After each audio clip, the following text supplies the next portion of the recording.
Halo teman-teman semua, kembali lagi kita akan belajar matematika dengan topik materi miskonsepsi aljabar dengan dosen pembimbing Danang Setiadi SPD MPD dan saya Sarah Kartika Ratri NIM 20 2019 024 untuk mata kuliah PMPL.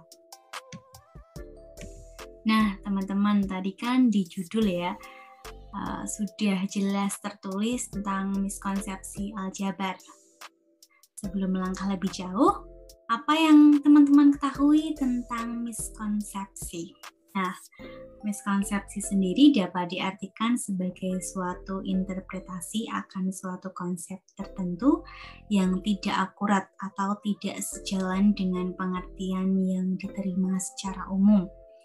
Atau bisa dibilang juga bahwa miskonsepsi itu adalah kesalahan. Jadi misalnya kita akan belajar miskonsepsi aljabar.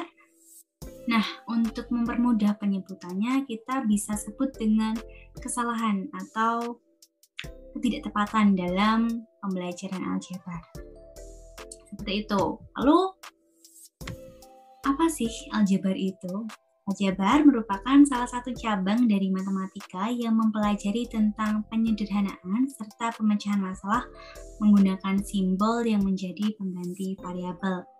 Lalu, kalau kalian sudah belajar tentang aljabar, pasti kalian pernah merasakan atau pernah mengalami kesalahan-kesalahan yang terjadi ketika belajar tentang aljabar.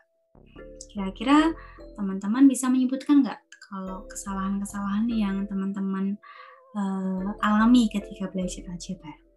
Ada yang bisa jawab?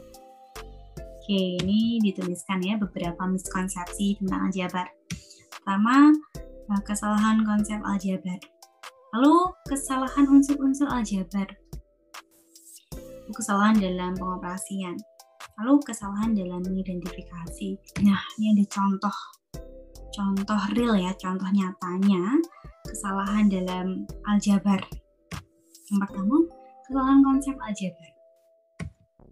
Sebagai contoh, harga satu buah pensil adalah P rupiah dan harga sebuah buku tulis adalah B rupiah. Ana membeli 3 buah pensil dan 5 buah buku tulis. Hitunglah berapa rupiah dari total harga yang harus dibayar Ana. Tadi pensil itu P rupiah ya, jadi 3P.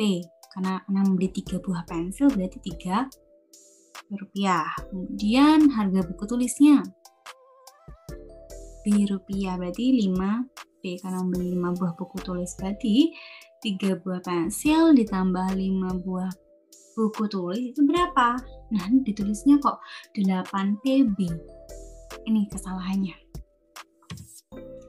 Alasannya, ketidakpercayaan diri siswa dalam menyelesaikan masalah kontekstual yang solusinya bersifat terbuka. Kenapa demikian? Karena ini ada tanda pengoperasian penjumlahan. Misalnya, siswa beranggapan bahwa harus menemukan hasil akhir. Seperti itu, padahal tidak demikian ya teman-teman. Hasil dari ini adalah 3P plus 5B sama dengan 3P plus 5B. Ini solusi yang bersifat terbuka teman-teman. Tidak masalah gitu ya. Karena ini jawabannya. Nah, contoh kalau ingin menyelesaikan masalah kontekstual yang solusinya bersifat tertutup, misalnya Ana membeli 3 buah jeruk ditambah 6 buah jeruk. Berarti hasilnya 9 buah jeruk. Seperti itu. Yang kedua, menganggap konstanta sebagai variabel dan variabel sebagai label. Ini masih menggunakan soal sebelumnya tadi. P ini sebagai pensil, B sebagai buku.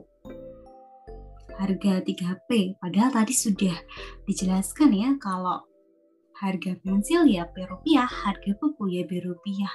Tidak diketahui nilainya atau harga per pensilnya tuh atau per bukunya tuh tidak diketahui teman-teman. Nah, kesalahannya siswa tinggal langsung mensubstitusi langsung, dikira-kira aja pensilnya 2.000, punya 3.000 seperti itu biar mendapatkan hasil gitu ya. Tidak teman-teman, tidak demikian.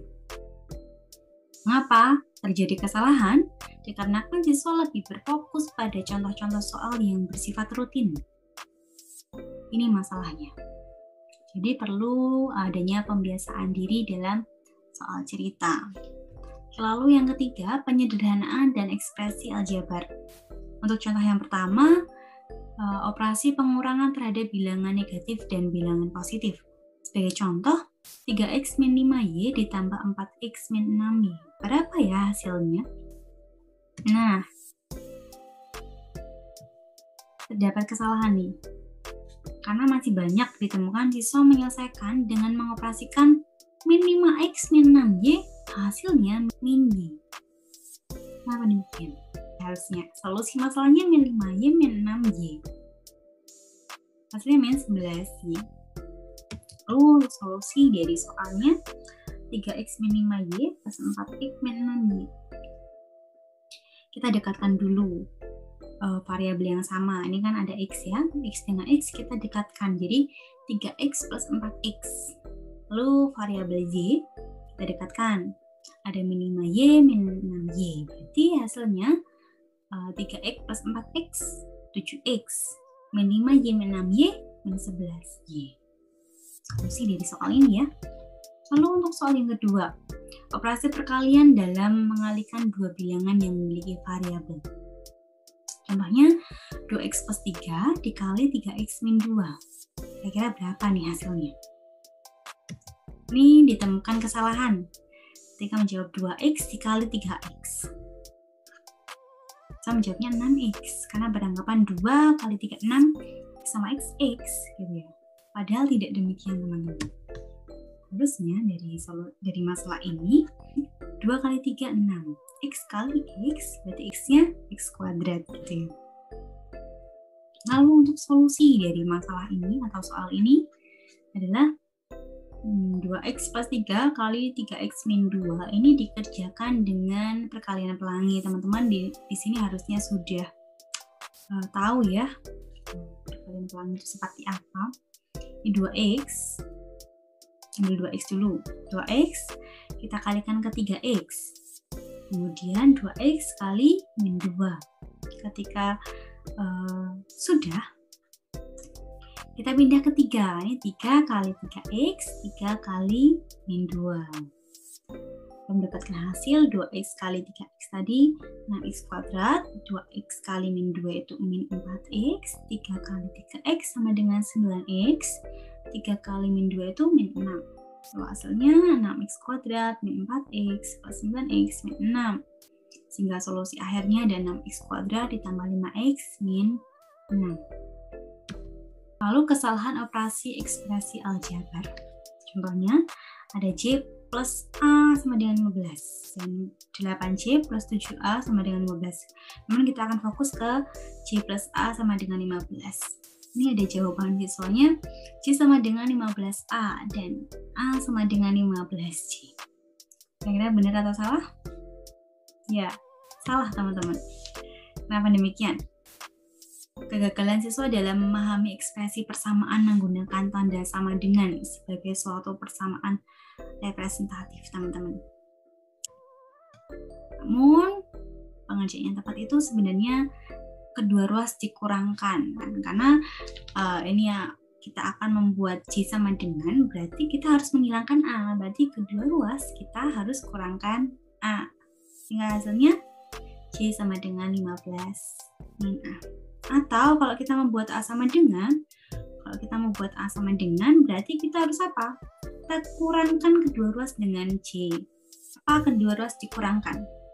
Karena tadi ini operasinya penjumlahan. Dia menjadi J sama dengan atau A sama dengan kita harus kurangkan seperti itu.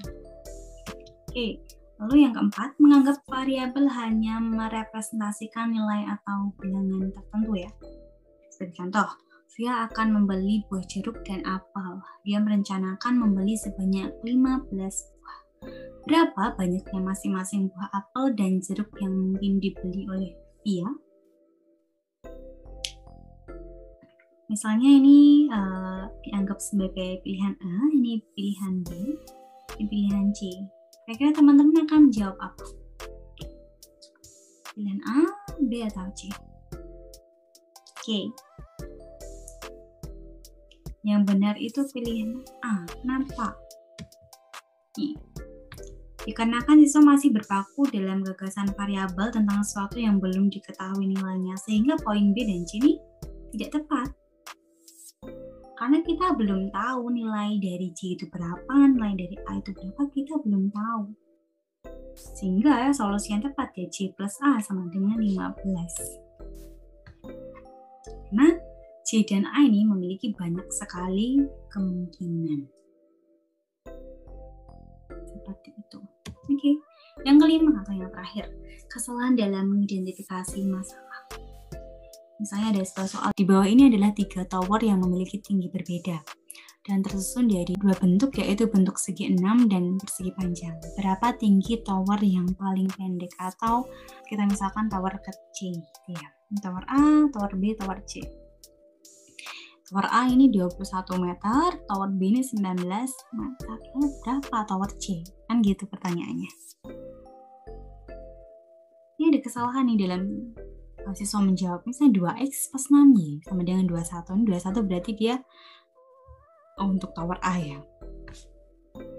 Kalau kita mau misalkan segi 6 itu sebagai x, berarti ini berapa nih? Ada x, berarti ada segi 6-nya 1, 2, 3. Berarti ada 3x, karena ada 3 segi 6. Persegi panjangnya berapa? 1, 2, 3. Berarti ada 3y, karena tadi persegi panjang kita misalkan di sini. Berarti ini berapa harusnya? 3x plus 3y sama dengan 21. Lalu yang kedua ini, tower yang kedua. Tower ke B-nya. Ini ada 3 segi 6, berarti ada 3x, dan ada 2 persegi panjang, berarti ada 2y. 3x plus 2y sama dengan 19.